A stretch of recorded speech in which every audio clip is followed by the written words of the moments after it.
This really is the beginning of a new era, and I think beginning is an important part of that sentence.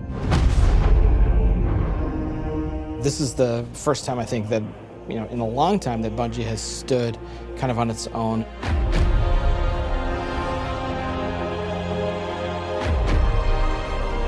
And we're self-publishing. It's a really big deal. There's a huge opportunity here for us to really make our own decisions. It's a turning point for us. We are in charge of our own destiny. It's empowering and terrifying at the same time. There are only two groups who are going to decide what happens to Destiny next: Bungie and the players who play Destiny.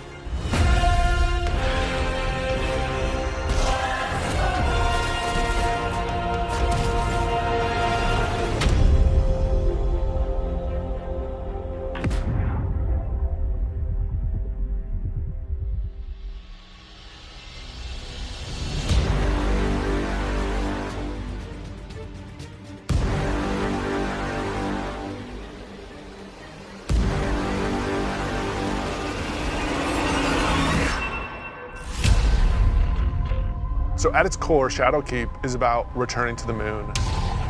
We haven't been to the moon in a while, since Destiny 1, and a lot's changed.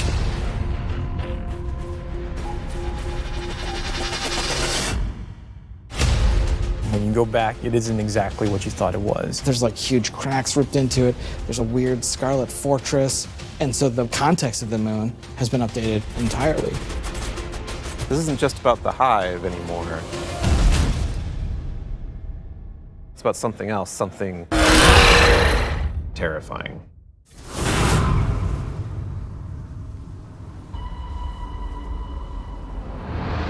The moon this time around is something really scary that is playing on your fear in a way that hasn't happened before. Before it was, oh, it's a big giant thing and it's scary, but now there's actual some psychological elements to that. How long has it sat in silence, watching us? Much too long. Having Eris Morn come back instantly signals to players the tone shift and change. There's an undertone of threatening and psychological horror. You're all insufferable! We want to tap into what makes Guardians afraid. What are their worst fears? Shadowkeep refers to the things that Eris unleashed on the solar system. Nightmares are manifestations of a Guardian's past. What if the villains that you thought were well into the ground actually weren't, and they were being resurrected by the darkness?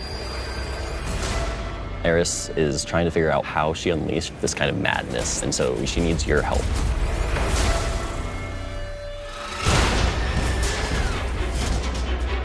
You can't just kill them and make them go away.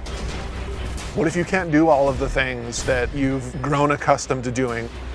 Being unable to achieve what you're trying to achieve, no matter how hard you try. Players, they think we can deal with this. We killed Crota, we killed orcs. It's no big deal, right? Well, you're gonna get there and you discover it's a bigger deal than you even thought it could be. The darkness is actually a lot closer than you realized. Now you know my suffering.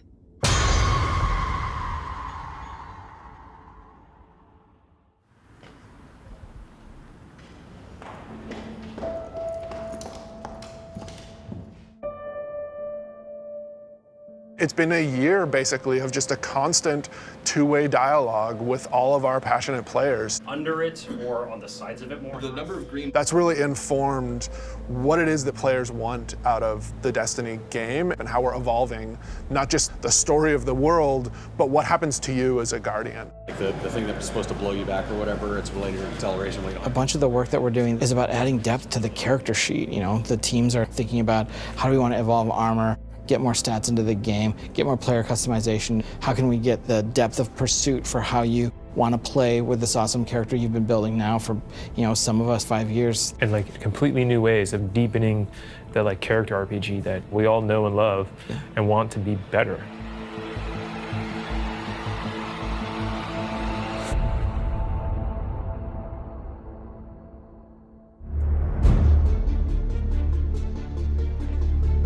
In Shadowkeep, we are fundamentally evolving the systems and moving the world forward. You want to bring some of that sci-fi element back to it, where it's like, some like panels or exactly. something. We've been dancing this line between of like, are we RPG enough? Are we not RPG enough?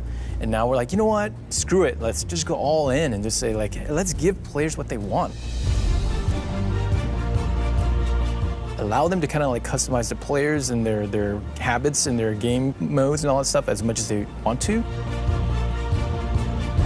So in Shadowkeep, what we're doing is changing the way that armor, perks, and mods work pretty significantly. Right now in the game, if you have an armor set that you like the look of, but you have another armor set that you like the way it plays, you're probably going to pick the one that you like the way it plays. Armor 2.0 is focused on allowing you to take the mods that you've unlocked and apply them to any given piece of armor. When I move my cursor over one of these mod sockets, it immediately shows me all of the mods that are available to me. Personally, I'm excited about the artifact. Players just get to kind of like fidget with these knobs and switches and do all the things that they want to do. When you get to this last tier, each of these perks gets relatively close to what an exotic might feel like. That's going to be a lot of fun. It's going to be a lot of fun.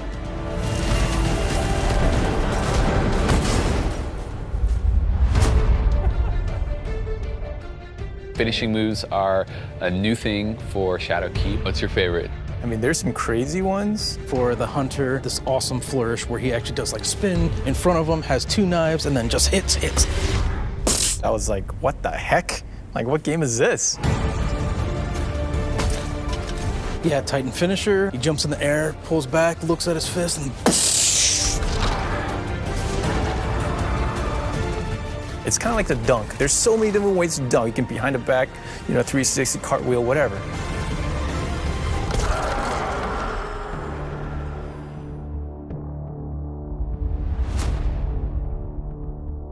We're in the playtest lab every day, trying to figure out what's good for the game, what do people want, what have they been asking for, trying new ideas. So I want to try, I added radar hiding. Let me know how it feels to get shot by the heavy bow.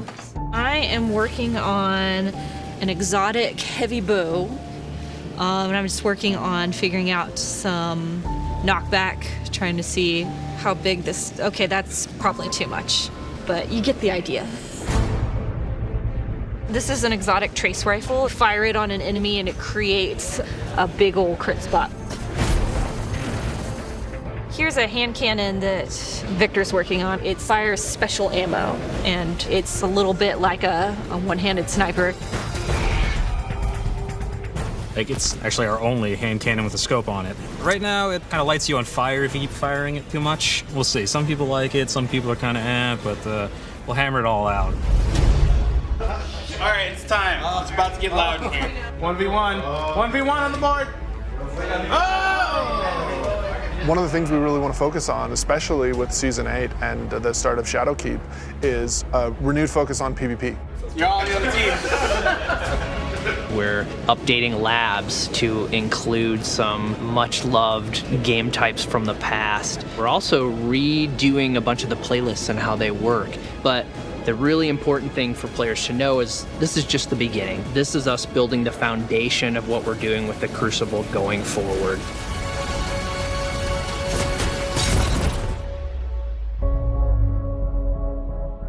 Previously, you would have a 20, 40, 60-hour climb before you could do what's considered in-game content.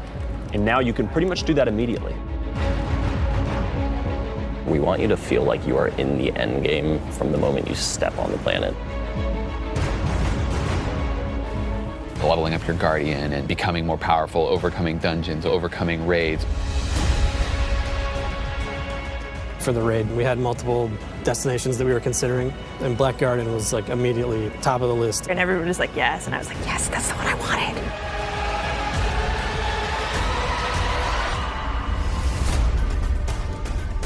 With Forsaken, we've started finding more ways for players to customize and personalize their character and differentiate themselves. Shadowkeep's going to push even further in that direction. The word, which is really guiding us in a bunch of ways, is depth. It's about experiential depth. When we look at how we're thinking about the next 3-5 years, it's really important to us. It's cool to have a game that you can invest in with your friends, tweak your monster killing machine and make it 2% better every weekend, doing different things and figuring out how to craft this perfect build that you feel like is your own. Like, that is cool. There's nothing nerdy about it. We're like happy to own that. We're gonna stand on that corner.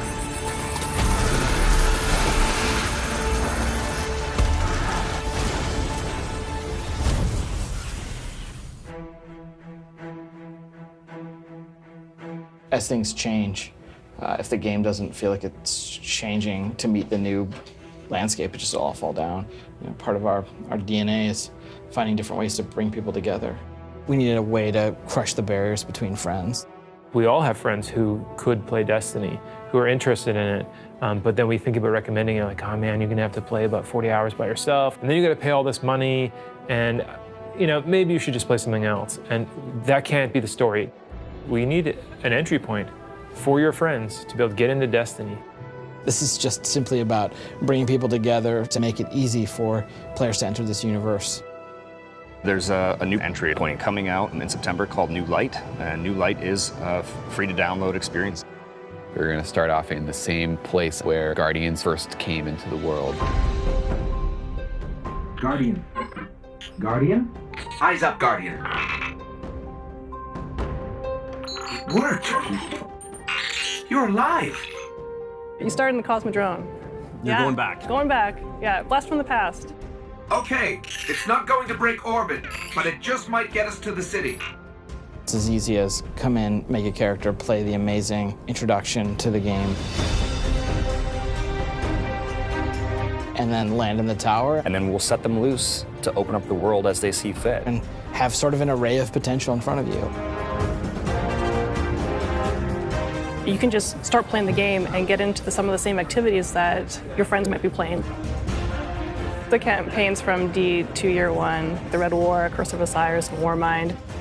Every world we have will be available for them to explore and to free roam and to do bounties on. Every cooperative strike, whether they're playing with friends or matchmaking, every competitive multiplayer map. The D2 Year One raids like Leviathan. Full access to Gambit, the hybrid mode that we have. All these things are available to them for nothing.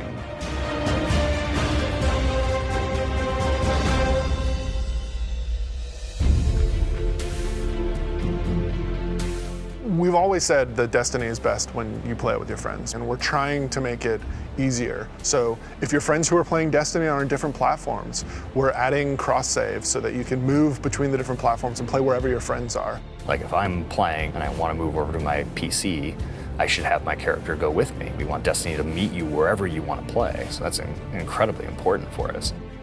We wanted cross-save before we shipped Destiny 2, right? Like a bunch of it was built. We just couldn't get there for capital R reasons.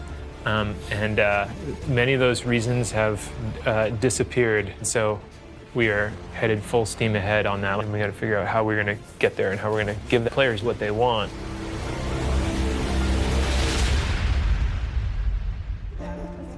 As culture as we can get. Thanks, buddy. Our original vision for Destiny was a world that would evolve and change. We're leaning really hard into that because we believe that's where the future of Destiny is. The long horizon for Destiny is to become an evolving world. You know, you're going to tune in to see what's going to happen next. We can completely build Destiny in the vision that we want it to be in. A vision that isn't dictated by a commercial model or a business plan, but our creative vision and what we want to do for our players and what they want us to do with Destiny. I feel like our work isn't done. We have a series of missions that we need to finish before I think we have Destiny in the place that it needs to be, and we're back to, I guess, finish the fight, so to speak.